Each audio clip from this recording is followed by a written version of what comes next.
La caída de la casa Usher, de Edgar Allan Poe. Durante todo un día de otoño, triste, oscuro, silencioso, cuando las nubes se cernían bajas y pesadas en el cielo, crucé solo, a caballo, una región singularmente lúgubre del país, y, al fin, al acercarse las sombras de la noche, me encontré a la vista de la melancólica casa Usher. No sé cómo fue, pero a la primera mirada que eché al edificio, invadió mi espíritu un sentimiento de insoportable tristeza. Digo insoportable, porque no lo atemperaba ninguno de esos sentimientos semi-agradables por ser poético, con los cuales recibe el espíritu aún las más austeras imágenes naturales de lo desolado o lo terrible. Miré el escenario que tenía delante, la casa y el sencillo paisaje del dominio, las paredes desnudas, las ventanas como ojos vacíos, los ralos y siniestros juncos y los escasos troncos de árboles agostados. Con una fuerte depresión de ánimo únicamente comparable como sensación terrena al despertar del fumador de opio. La amarga caída en la existencia cotidiana, el horrible descorrerse del velo. Era una frialdad, un abatimiento, un malestar del corazón, una irremediable tristeza mental que ningún acicate de la imaginación podía desviar hacia forma alguna de lo sublime. ¿Qué era? Me detuve a pensar. ¿Qué era lo que así me desalentaba en la contemplación de la casa Usher? Misterio insoluble, y yo no podía luchar con los sombríos pensamientos que se congregaban a mi alrededor mientras reflexionaba. Me vi obligado a incurrir en la insatisfactoria conclusión de que mientras hay, fuera toda duda, combinaciones de simplicismos, objetos naturales que tienen el poder de afectarnos así, el análisis de este poder se encuentra aún entre las consideraciones que están más allá de nuestro alcance. Era posible, reflexioné, que una simple disposición diferente de los elementos de la escena, de los detalles del cuadro, fuera suficiente para modificar o quizá anular su poder de impresión dolorosa. Y procediendo de acuerdo con esta idea, empujé mi caballo a la escarpada orilla de un estanque negro y fantástico que extendía su brillo tranquilo junto a la mansión. Pero, con un estremecimiento aún más sobrecogedor que antes, contemplé la imagen reflejada e invertida de los juncos grises y los espectrales troncos y las vacías ventanas como ojos. En esa mansión de melancolía, sin embargo, proyectaba pasar algunas semanas su propietario, Roderick Usher. Había sido uno de mis alegres compañeros de la adolescencia, pero muchos años habían transcurrido desde nuestro último encuentro. Sin embargo, acababa de recibir una carta en una región distinta del país, una carta suya, la cual, por su tono exasperadamente apremiante, no admitía otra respuesta que la presencia personal. La escritura denotaba agitación nerviosa.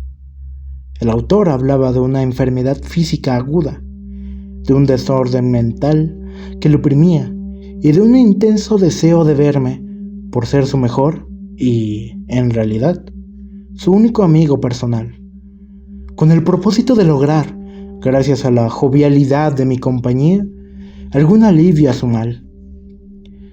La manera en que se decía esto, y mucho más, este pedido hecho de todo corazón, no me permitieron vacilar y, en consecuencia, obedecí de inmediato al que, no obstante, consideraba un requerimiento singularísimo.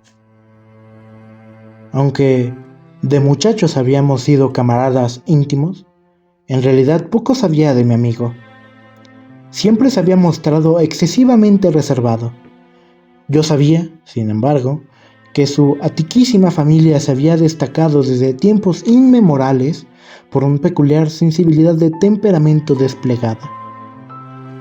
A lo largo de muchos años, en numerosas y elevadas concepciones artísticas y manifestada, recientemente, en repetidas obras de caridad generosas, aunque discretas, así como en una apasionada devoción a las dificultades más que a las bellezas ortodoxas y fácilmente reconocibles de la ciencia musical, conocía también el hecho notabilísimo de que la estirpe de los Usher, siempre venerable, no había producido, en ningún periodo, una rama duradera. En otras palabras, que toda la familia se limitaba a la línea de descendencia directa y siempre con insignificantes y transitorias variaciones. Había sido así. Esta ausencia, pensé, mientras revisaba mentalmente el perfecto acuerdo del carácter de la propiedad con el que distinguía a sus habitantes, reflexionando sobre la posible influencia que la primera, a lo largo de tantos siglos, podía haber ejercido sobre los segundos.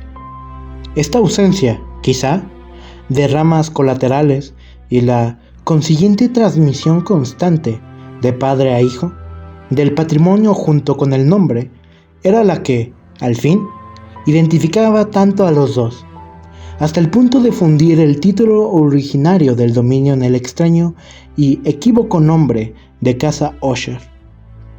Nombre que parecía incluir, entre los campesinos que lo usaban, la familia y la mansión familiar. He dicho que el solo efecto de mi experimento, un tanto infantil, el de mirar en el estanque, había ahondado la primera y singular impresión. No cabe duda de que la conciencia del rápido crecimiento de mi superstición, pues, ¿por qué no he de darle este nombre?, servía especialmente para acelerar su crecimiento mismo. Tal es, lo sé de antiguo, la paradójica ley de todos los sentimientos que tienen como base el terror. Y debe de haber sido por esta sola razón que, cuando de nuevo alcé los ojos hacia la casa desde su imagen en el estanque, surgió en mi mente una extraña fantasía tan ridícula, en verdad, que solo la menciono para mostrar la vívida fuerza de las sensaciones que me oprimían. Mi imaginación estaba excitada al punto de convencerme de que se cernía sobre toda la casa y el dominio una atmósfera propia de ambos y de su inmediata vecindad. Una atmósfera sin afinidad con el aire del cielo, exhalada por los árboles marchitos, por los muros grises, por el estanque silencioso, por un vapor pestilente y místico, opaco, pesado, apenas perceptible, de color plomizo, sacudiendo de mi espíritu eso que tenía que ser un sueño. Examiné más de cerca el verdadero aspecto del edificio. Su rasgo dominante parecía ser una excesiva antigüedad. Grande era la decoloración producida por el tiempo. Menudos hongos se extendían por toda la superficie, suspendidos desde el alero en una fina y enmarañada tela de araña. Pero esto nada tenía que ver con ninguna forma de destrucción. No había caído parte alguna de la mampostería, y parecía haber una extraña incongruencia entre la perfecta adaptación de las partes y la disgregación de cada piedra. Esto me recordaba mucho la aparente integridad de ciertos maderajes que se han podrido largo tiempo en alguna cripta descuidada, sin que intervenga el soplo del aire exterior. Aparte de este indicio de ruina, la fábrica daba pocas señales de inestabilidad. Quizá el ojo de un observador minucioso hubiera podido descubrir una fisura apenas perceptible que, extendiéndose desde el tejado del edificio, en el frente, se abría en camino pared abajo en zigzag, hasta perderse en las sombrías aguas del estanque. Mientras observaba estas cosas, cabalgué por una breve calzada hasta la casa. Un sirviente que aguardaba tomó mi caballo y entré en la bóveda gótica del vestíbulo. Un criado de paso furtivo me condujo desde allí, en silencio, a través de varios pasadizos oscuros e intrincados, hacia el gabinete de su amo. Mucho de lo que encontré en el camino contribuyó, no sé cómo, a avivar los vagos sentimientos de los cuales he hablado ya.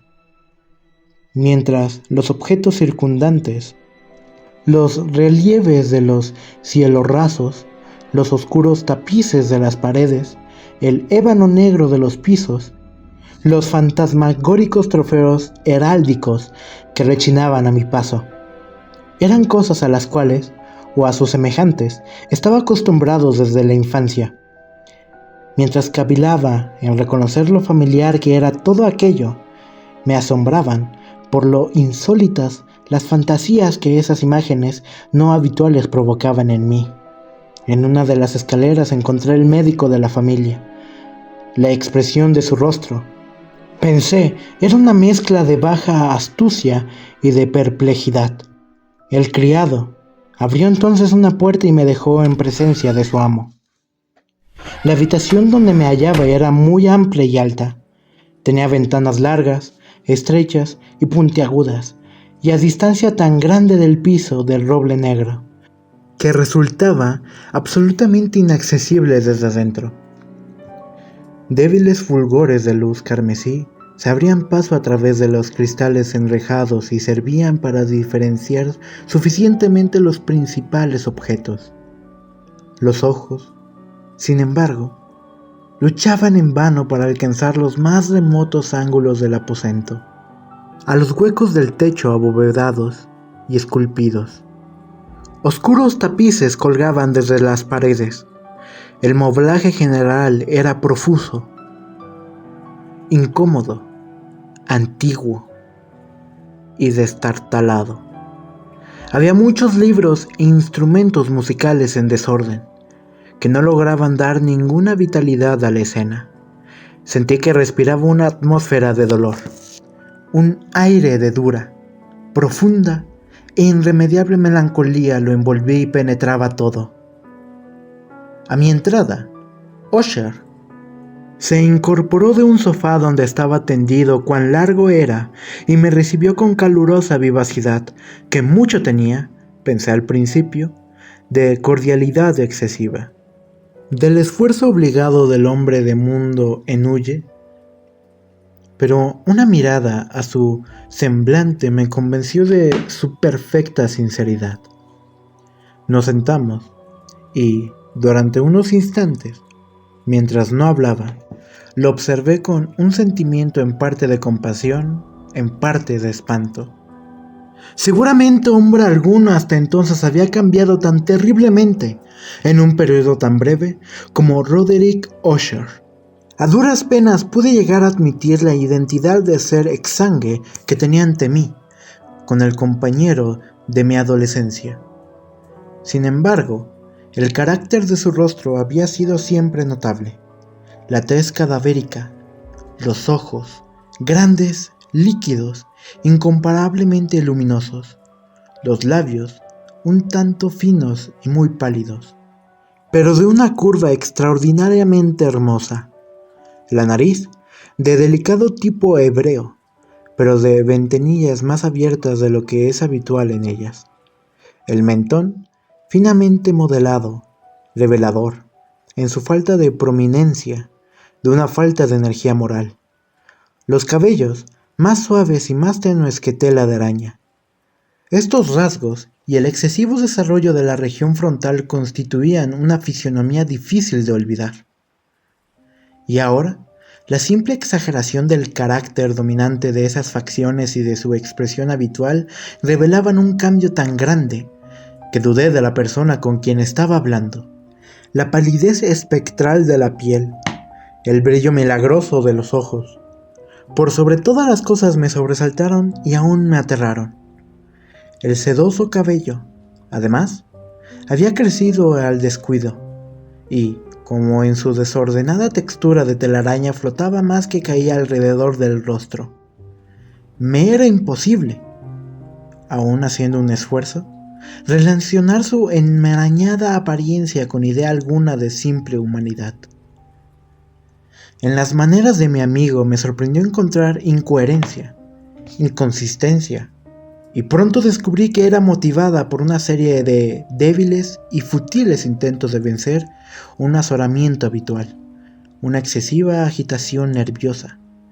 A decir verdad, ya estaba preparado para algo de esta naturaleza, no menos por su carta que por reminiscencias de ciertos rasgos juveniles y por las conclusiones deducidas de su peculiar conformación física y su temperamento. Sus gestos eran alternativamente vivaces y algo lentos. Su voz pasaba de una indecencia a trémula, cuando su espíritu vital parecía en completa latencia, a esa especie de concisión enérgica, esa manera de hablar abrupta, pesada, lenta, hueca, a esa pronunciación gutural, densa, equilibrada, perfectamente modulada que puede observarse en el borracho perdido o en el opiámano incorregible durante los periodos de mayor excitación. Así me habló del objeto de mi visita, de su vehemente deseo de verme y del solaz que aguardaba de mí. Abordó con cierta extensión lo que él consideraba la naturaleza de su enfermedad. Era, dijo, un mal constitucional y familiar, y desesperaba de hallarle remedio. Una simple afección nerviosa, añadió de inmediato, que indudablemente pasaría pronto. Se manifestaba en una multitud de sensaciones anormales. Algunas de ellas, cuando las detalló, me interesaron y me desconcertaron, aunque sin duda tuvieron importancia en los términos y el estilo general del relato. Padecía mucho de una acuidad mórbida de los sentidos. Apenas soportaba los alimentos más insípidos. No podía vestir sino ropas de cierta textura. Los perfumes de todas las flores le eran opresivos. Aún la luz más débil torturaba sus ojos, y solo pocos sonidos peculiares, y estos de instrumento de cuerda, no le inspiraban horror. Vi que era un esclavo sometido a una suerte anormal del terror. «Moriré», dijo. «Tengo que morir de esta deplorable locura. Así, no de otro modo que me perderé. Temo los sucesos del futuro, no por sí mismos, sino por sus resultados. Me entremezco pensando en cualquier incidente, aún más trivial, que pueda actuar sobre esta intolerable agitación. No aborrezco el peligro, como no sea por su efecto absoluto, el terror. En este desaliento, en esta lamentable condición, siento que tarde o temprano llegará el periodo en que deba abandonar vida y razón a un tiempo, en alguna lucha con el torvo fantasma, el miedo». Conocí además, por intervalos, y a través de insinuaciones interrumpidas y ambiguas, otro rasgo singular de su condición mental. Estaba dominado por ciertas impresiones supersticiosas relativas a la morada que ocupaba y de dónde. Durante muchos años, nunca se había aventurado a salir. Supersticiones relativas a una influencia cuya supuesta energía fue descrita en términos demasiado sombríos para repetirlos aquí. Influencia que algunas peculiaridades de la simple forma y material de la casa familiar habían ejercido sobre su espíritu. Decía, a fuerza de soportarlas largo tiempo, efecto que el aspecto físico de los muros y las torrecillas grises y el oscuro estanque en el cual estos se miraban había producido, a la larga, en la moral de su existencia. Admitía, sin embargo, aunque con vacilación, que podía buscarse su origen más natural y más palpable a mucho de la peculiar melancolía que así lo afectaba. la cruel y prolongada enfermedad, la disolución evidentemente próxima de una hermana tiernamente querida, su única compañía durante muchos años, su último y solo pariente sobre la tierra. Su muerte, decía, con una amargura que nunca podré olvidar, hará de mí, el desesperado, el frágil, el último de la antigua raza de los Usher.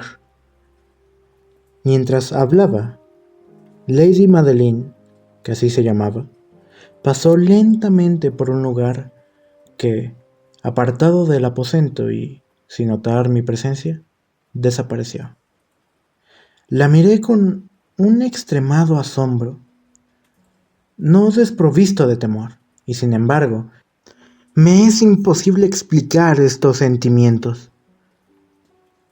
Una sensación de estupor me oprimió, mientras seguía con la mirada a sus pasos que se alejaban. Cuando por fin una puerta se cerró tras ella, mis ojos buscaron instintivamente y ansiosamente el semblante del hermano.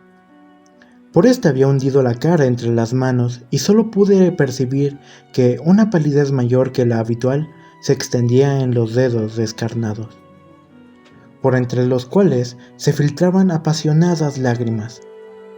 La enfermedad de Lady Madeline había burlado durante mucho tiempo las ciencias de sus médicos.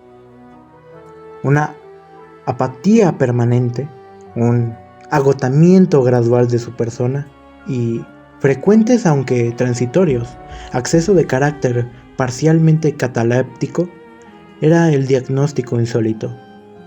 Hasta entonces había soportado con firmeza la carga de su enfermedad, negándose a guardar cama, pero al caer la tarde de mi llegada a la casa, sucumbió, como me lo dijo esa noche su hermano con inexpresable agitación, al poder aplastante del destructor, y supe que el breve visión que yo había tenido de su persona sería probablemente la última para mí, que nunca más vería a Lady Madeline, por lo menos en vida.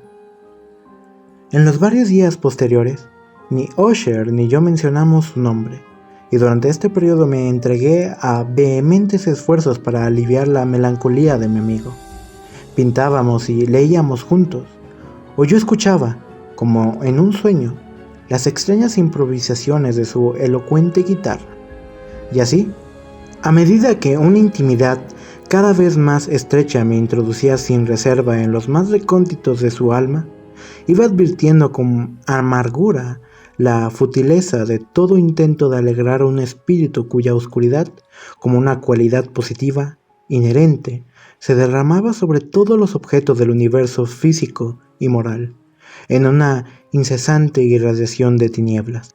Siempre tendré presente el recuerdo de las muchas horas solemnes que pasé a solas con el amo de la casa Usher. Sin embargo, fracasaría en todo intento de dar una idea sobre el exacto carácter de los estudios o las ocupaciones a las cuales me inducía o cuyo camino me mostraba. Una idealidad exaltada, enfermiza, arrojaba un fulgor sulfúreo sobre todas las cosas. Sus largos e improvisados cantos fúnebres resonarán eternamente en mis oídos. Entre otras cosas, conservo dolorosamente en las memorias cierta singular perversión y amplificación del extraño aire del último vals de Von Weber, de las pinturas que nutrían su laboriosa imaginación y cuya vaguedad crecía a cada pincelada. Vaguedad que me causaba un estremecimiento tan más penetrante, cuanto que ignoraba su causa, de esas pinturas tan vívidas que aún tengo sus imágenes ante mí. Sería inútil mi intento de presentar algo más que la pequeña porción comprendida de los límites de las meras palabras escritas. Por su extremada simplicidad, por la desnudez de su diseño, atraían la atención y la subyugaban. Si jamás un mortal pintó una idea, ese mortal fue Roderick Usher. Para mí, al menos. En las circunstancias que entonces me rodeaban, surgió de las puras abstracciones que el hipocondríaco lograba proyectar en la tela, una intensidad de intolerable espanto, cuya sombra nunca he sentido, ni siquiera en la contemplación de las fantasías de Fuseli, resplandecientes, por cierto, pero demasiado concretas. Una de las fantasmagóricas concepciones de mi amigo, que no participaba con tanto rigor del espíritu de abstracción, puede ser vagamente esbozada, aunque de una manera indecisa, débil en palabras. El pequeño cuadro representaba el interior de una bóveda o túnel inmensamente largo, rectangular, con paredes bajas, lisas, blancas, sin interrupción ni adorno alguno. Ciertos elementos accesorios del diseño servían para dar la idea de que esa excavación se hallaba a mucha profundidad bajo la superficie de la tierra. No se observaba ninguna saliencia en toda la vasta extensión, ni se discernía una antorcha o cualquier otra fuente artificial de luz. Sin embargo, flotaba por todo el espacio una ola de intensos rayos que bañaban el conjunto con un esplendor inadecuado y espectral. He hablado ya de ese estado mórbido del nervio auditivo que hacía intolerable al paciente toda música, con excepción de ciertos efectos de instrumentos de cuerda. Quizá los estrechos límites en los cuales se había confinado con la guitarra fueron los que originaron, en gran medida, el carácter fantástico de sus obras. Pero no es posible explicar de la misma manera la fogosa facilidad de sus impromptus. Debían de ser, y lo eran, tanto las notas como las palabras de sus extrañas fantasías, pues no pocas veces se acompañaba con improvisaciones verbales rimadas. Debían de ser los resultados de ese intenso recogimiento y concentración mental a los cuales he aludido antes, y que eran observables solo en ciertos momentos de la más alta excitación mental. Recuerdo fácilmente las palabras de una de esas rapsodias. Quizá fue la que me impresionó con más fuerza cuando la dijo, porque en la corriente interna o mística de su sentido creí percibir, y por primera vez, una acabada conciencia por parte de Usher de que su encumbrada razón vacilaba sobre su trono. Los versos que el título, El Palacio Encantado, decían poco más o menos así. En el más verde de los valles, que habitan ángeles benéficos, enguíase un palacio lleno de majestad y hermosura. Dominio del rey pensamiento allí se alzaba, y nunca un serafín batió sus alas sobre cosa tan bella. Amarillos pendones sobre el techo flotaban, aureos y gloriosos. Todo eso fue hace mucho en los más viejos tiempos, y con la brisa que jugaba en tan gozosos días, por las almenas se expandía una fragancia alada, y los que erraban en el valle, por dos ventanas luminosas a los espíritus veían danzar al ritmo del laudes, en torno al trono donde, por Firogéneto, envuelto en merecida pompa, sentábase el señor del reino. Y de rubíes y de perlas era la puerta del palacio, de donde como un río fluían centellando los ecos de gentil tarea, la de cantar con altas voces el genio y el ingenio de su rey soberano. Más criaturas malignas invadieron, vestidas de tristeza. Aquel demonio, duelo y luto, nunca más nacerá otra alborada, y en torno del palacio la hermosura que atañó florecía entre rubores, es sólo una olvidada historia sepulta en viejos tiempos. Y los viajeros, desde el valle, por las ventanas ahora rojas, ven vastas formas que se mueven en fantasmales discordancias, mientras, cual espectral torrente, por la pálida puerta, sale una horrenda multitud que ríe, pues la sonrisa ha muerto. Recuerdo bien que las sugestiones nacidas de esta balada nos lanzaron a una corriente de pensamientos donde se manifestó una opinión de Usher que mencionó, no por su novedad, pues otros hombres han pasado así, Watson, el Dr. Percival, Spavage y especialmente el obispo de Llandaff. Véanse sus ensayos químicos, tomo VE.A.P. Si no, para explicar la obstinación con que la defendió. En línea general afirmaba la sensibilidad de todos los seres vegetales, pero en su desordenada fantasía la idea que había asumido un carácter más audaz e invadía, bajo ciertas condiciones, el reino de los inorgánicos. Me faltan palabras para expresar todo el alcance o el vehemente abandono de su presunción. La creencia, sin embargo, se vinculaba, como ya lo he insinuado, con las piedras grises de la casa de sus antepasados. Las condiciones de la sensibilidad habían sido satisfechas. Imaginaba él, por el método de colocación de esas piedras, por el orden en que estaban dispuestas, así como por los numerosos hongos que las cubrían y los marchitos árboles circundantes, pero, sobre todo, por la prolongación inmodificada de este orden y su duplicación en las quietas aguas del estanque. Su evidencia, la evidencia de esa sensibilidad, podía comprobarse, dijo, y al oír me estremecí, en la gradual pero segura condensación de una atmósfera propia en torno a las aguas y a los muros. El resultado era discernible, añadió, en esa silenciosa, más importuna y terrible influencia que durante siglos había modelado los destinos de la familia, haciendo de él eso que ahora estaba yo viendo, eso que él era. Tales opiniones no necesitaban comentario, y no haré ninguno. Nuestros libros, los libros que durante años constituyeron no pequeña parte de la existencia intelectual del enfermo, estaban, como puede suponerse, en estricto acuerdo con este carácter espectral.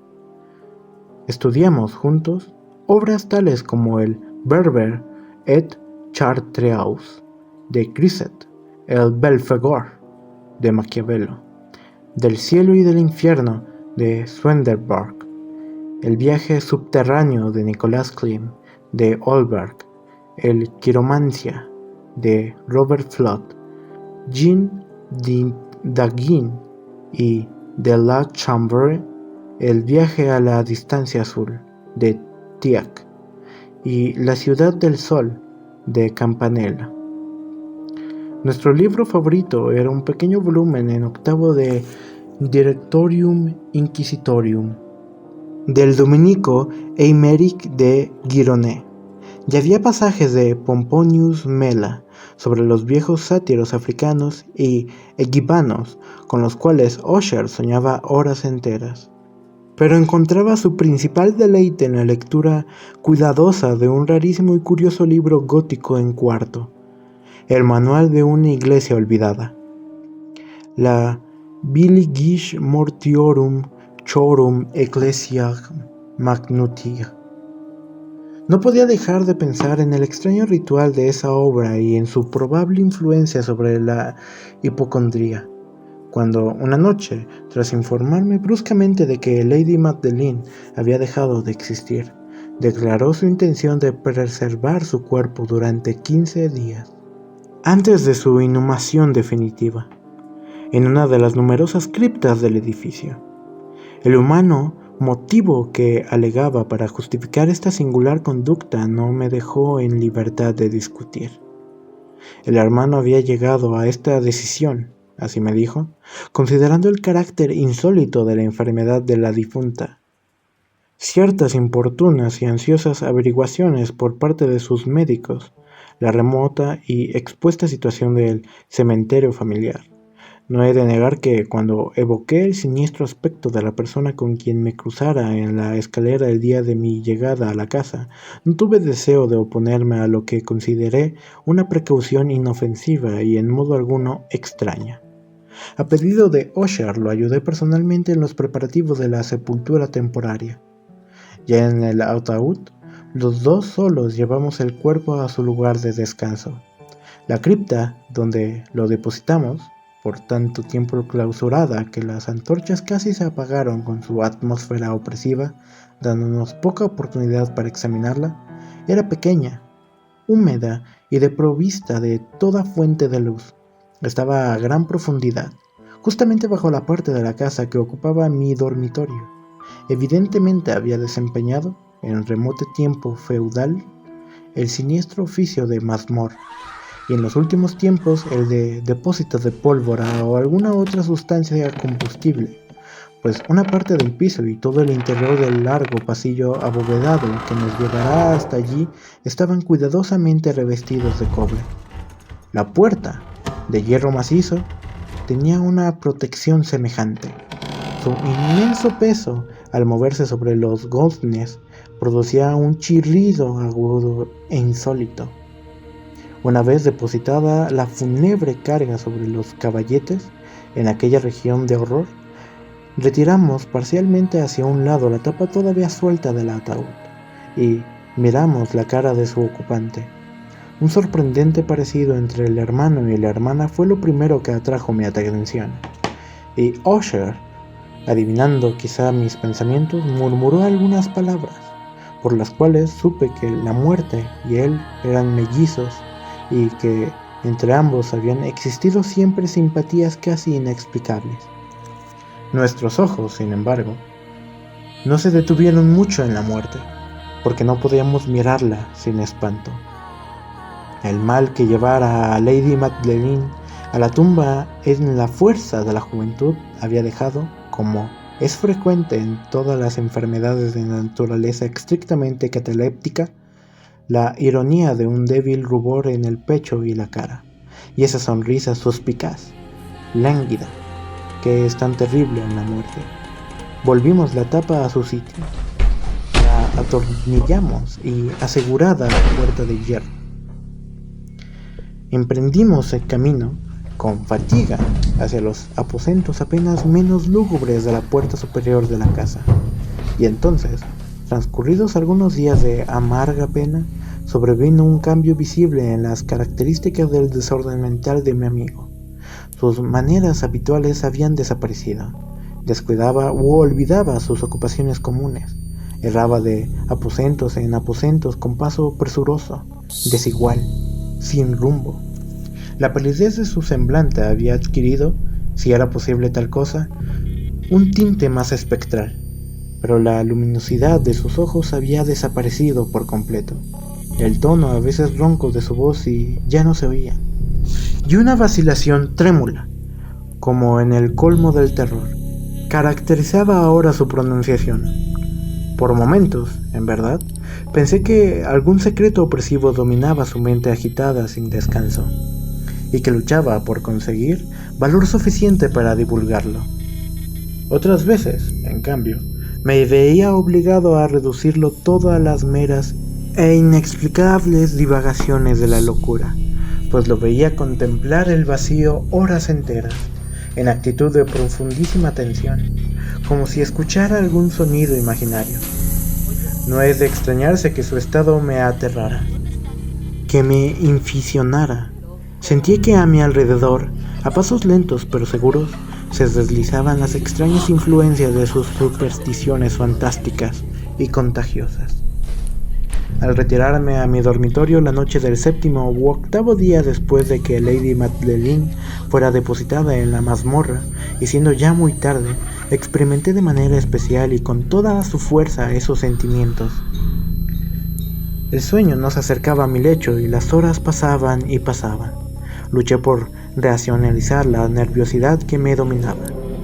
Traté de convencerme de que mucho, si no todo lo que sentía, era causado por la desconcertante influencia del lúgubre modelaje de la habitación, de los tapices oscuros y raídos que, atormentados por el soplo de una tempestad incipiente, se balanceaban espasmódicos de aquí para allá sobre los muros y crujían desagradablemente alrededor de los adornos del lecho. Pero mis esfuerzos eran infructuosos. Un temblor incontenible fue invadiendo gradualmente mi cuerpo, y al final se instaló sobre mi propio corazón un incubo, el peso de una alarma por completo inmotivada. Lo sacudí, jadeando, luchando. Me incorporé sobre las almohadas y, mientras miraba ansiosamente en la intensa oscuridad del aposento, presté atención. Ignoro por qué, salvo que impulso o fuerza instintiva, a ciertos sonidos ahogados, indefinidos, que llegaban en las pausas de la tormenta con largos intervalos. No sé de dónde, dominado por un intenso sentimiento de horror, inexplicable pero insoportable. Me vestí a prisa, pues sabía que no había a dormir más durante la noche, e intenté salir de la lamentable condición en que me había caído, recorriendo rápidamente la habitación de un extremo al otro. Había dado unas pocas vueltas cuando un ligero paso en una escalera contigua atrajo mi atención. Reconocí entonces el paso de Usher. Un instante después llamaba con un toque suave a mi puerta y entraba con una lámpara. Su semblante tenía, como de costumbre, una palidez cadavérica, pero además había en sus ojos una especie de loca hilaridad. Una histeria evidentemente reprimida en toda su actitud. Su aire me espantó, pero todo era preferible a la soledad que había soportado tanto tiempo, y hasta acogí su presencia con alivio. ¿No lo has visto?, dijo bruscamente, después de echar una mirada a su alrededor en silencio. ¿No lo has visto? Pues aguarda, lo verás. Y diciendo esto protegió cuidadosamente la lámpara.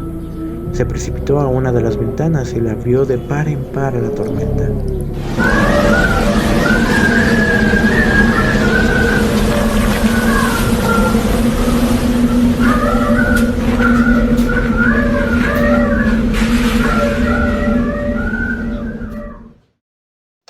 La ráfaga entró con furia tan impetuosa que estuvo a punto de levantarnos del suelo. Era, en verdad, una noche tempestuosa, pero de una belleza severa, extrañamente singular en su terror y en su hermosura.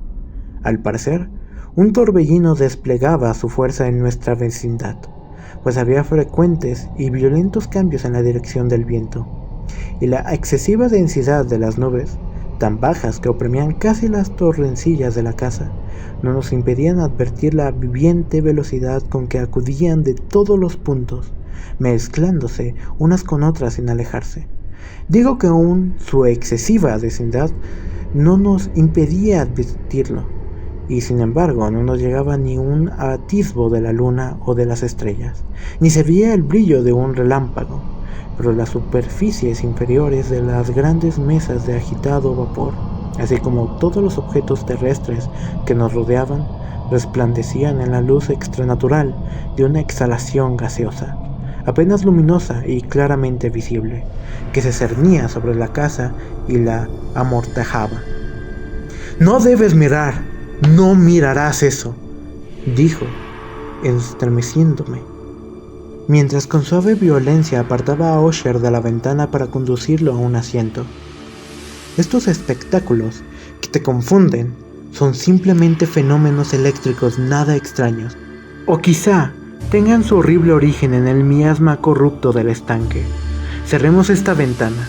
El aire está frío y es peligroso para tu salud. Aquí tienes una de tus novelas favoritas. Yo leeré y me escucharás, y así pasaremos juntos esta noche terrible. El antiguo volumen que había tomado era Mad Trist, de Sir Launcelot Canning, pero lo había calificado de favorito de Usher más por triste broma que en serio, pues poco había en su prolijidad tosca, sin imaginación, que pudiera interesar a la elevada e ideal espiritualidad de mi amigo, pero era el único libro que tenía a mano, y alimenté la vaga esperanza de que la excitación que en ese momento agitaba al hipocondríaco pudiera hallar alivio, pues la historia de los trastornos mentales está llena de anomalías semejantes. Aún en la exageración de la locura que yo iba a leerle, de haber juzgado, a decir verdad, por la extraña y tensa vivacidad con que escuchaba o parecía escuchar las palabras de la historia, me hubiera felicitado por el éxito de mi idea. Había llegado a esa parte bien conocida de la historia en que Ethelred, el héroe del Trist, después de sus vanos intentos de introducirse por las buenas en la morada del eremita, procede a entrar por la fuerza. Aquí se recordará las palabras del relator son las siguientes. Y Ethelred, que era por naturaleza un corazón valeroso y fortalecido además, gracias al poder del vino que había bebido, no aguardó el momento del parlamentar con el eremita, quien, en realidad, era de índole obstinada y maligna. Mas, sintiendo la lluvia sobre sus hombros y temiendo el estallido de la tempestad, alzó resueltamente su maza y a golpes abrió un rápido camino en las tablas de la puerta para su mano con guantelete, y, tirando con fuerza hacia sí, rajó, rompió, lo destrozó todo, en tal forma que el ruido de la madera seca y hueca retumbó en el bosque y lo llenó de alarma.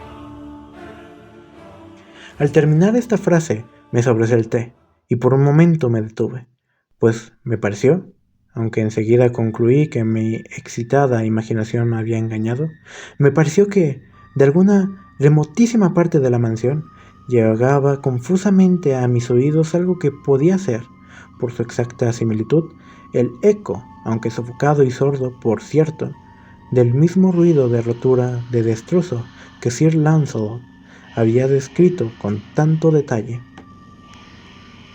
Fue, sin duda alguna, la coincidencia lo que trajo a mi atención, pues, entre el crujir de los bastidores de las ventanas y los mezclados ruidos habituales de la tormenta creciente, el sonido en sí mismo nada tenía, a buen seguro, que pudiera interesarme o distraerme. Continué el relato. Pero el buen campeón Ethelred pasó a la puerta y quedó muy furioso y sorprendido al no percibir señales del maligno eremita y encontrar, en cambio, un dragón prodigioso, cubierto de escamas, con lengua de fuego, sentado en guardia delante de un palacio de oro con piso de plata, y del muro colgaba un escudo de bronce reluciente con esta leyenda: quien entra aquí, conquistador será. Quien mate al dragón, el escudo ganará. Y Ethelred levantó su mazo y golpeó la cabeza del dragón, que cayó a sus pies y lanzó un apestado aliento con un rugido tan hórrido y bronco, y además tan penetrante, que Ethelred se tapó de buena gana los oídos con las manos para no escuchar el horrible ruido, tal como jamás había oído hasta entonces.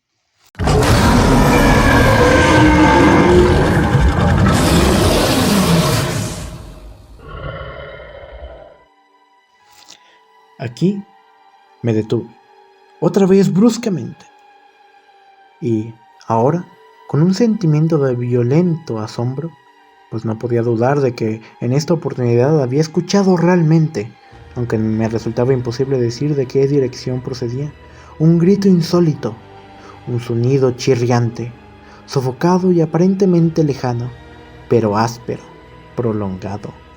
La exacta réplica de lo que mi imaginación atribuyera al extranatural alarido del dragón, tal como lo describía el novelista.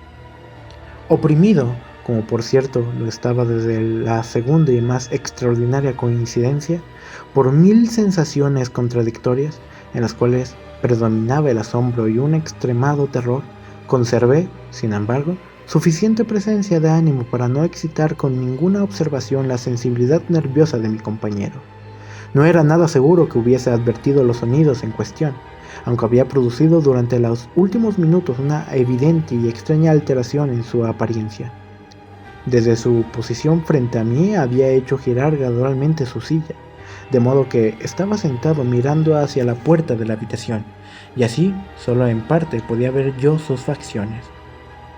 Aunque percibía sus labios temblorosos, como si murmuraran algo inaudible. Tenía la cabeza caída sobre el pecho, pero supe que no estaba dormido por los ojos muy abiertos, fijos, que vi al echarle una mirada de perfil.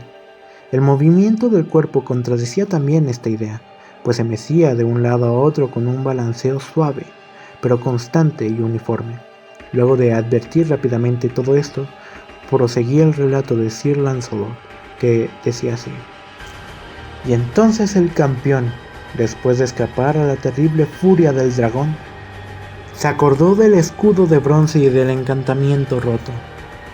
Apartó el cuerpo muerto de su camino y avanzó valerosamente sobre el argentado pavimento del castillo hasta donde colgaba del muro el escudo, el cual, entonces, no esperó su llegada, sino que cayó a sus pies sobre el piso de plata con un grandísimo y terrible fragor.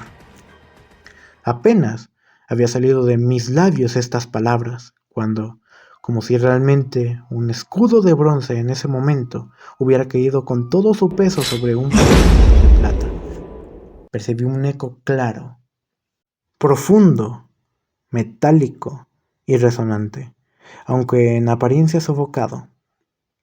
Incapaz de dominar mis nervios, me puse en pie de un salto, pero el acompasado movimiento de Usher no se interrumpió.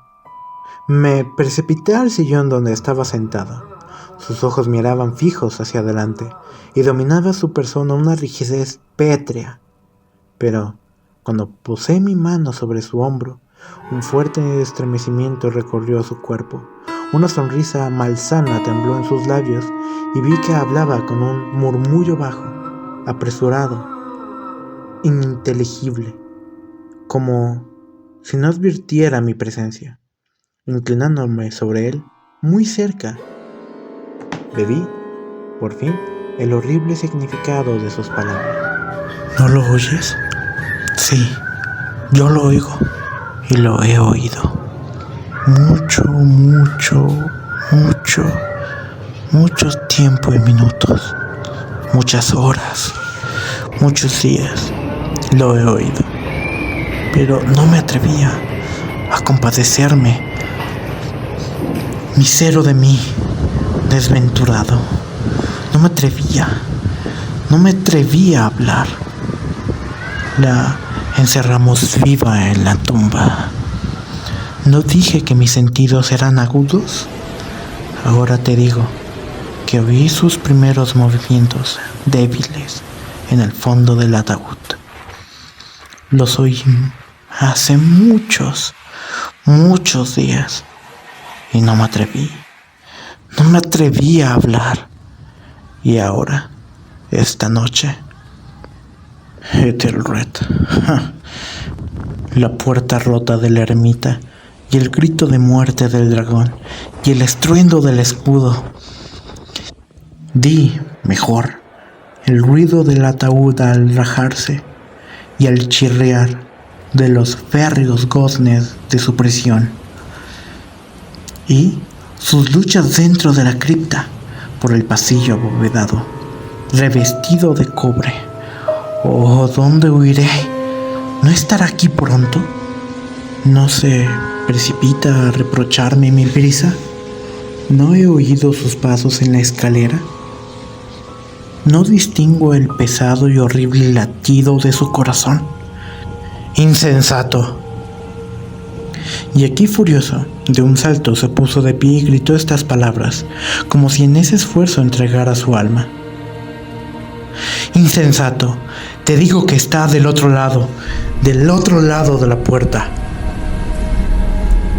Como si la sobrehumana energía de su voz tuviera la fuerza de un sortilegio, los enormes y antiguos batientes que Usher señalaba abrieron lentamente. En ese momento, sus pesadas mandíbulas de ébano era obra de la violenta ráfaga, pero allí, del otro lado de la puerta, estaba la alta y amortajada figura de Lady Madeline Usher. Había sangre en sus ropas blancas y huellas de acerba lucha en cada parte de su descarnada persona. Por un momento permaneció temblorosa, tambaleándose en el umbral. Luego, con un lamento sofocado, cayó pesadamente hacia adentro, sobre el cuerpo de su hermano, y en su violenta agonía final lo arrastró al suelo, muerto, víctima de los terrores que había anticipado. De aquel aposento, de aquella mansión, huía aterrado. Afuera seguía la tormenta en toda su ira cuando me encontré cruzando la vieja avenida. De pronto surgió en el sendero una luz extraña y me volví para ver de dónde podía salir fulgor tan insólito. Pues la vasta casa y sus sombras quedaban solas a mi espalda. El resplandor venía de la luna llena, roja como la sangre, que brillaba ahora a través de aquella fisura casi imperceptible, dibujada en zigzag, desde el tejado del edificio hasta la base. Mientras la contemplaba, la figura se ensanchó rápidamente. Pasó un furioso soplo de torbellino. Todo el disco del satélite irrumpió de pronto ante mis ojos y mi espíritu vaciló al ver desmoronarse los poderosos muros. Hubo un largo y tumultuoso clamor como la voz de mil tormentas, y a mis pies el profundo y corrompido estanque en cerro sombrío, silencioso, sobre los restos de la casa Usher.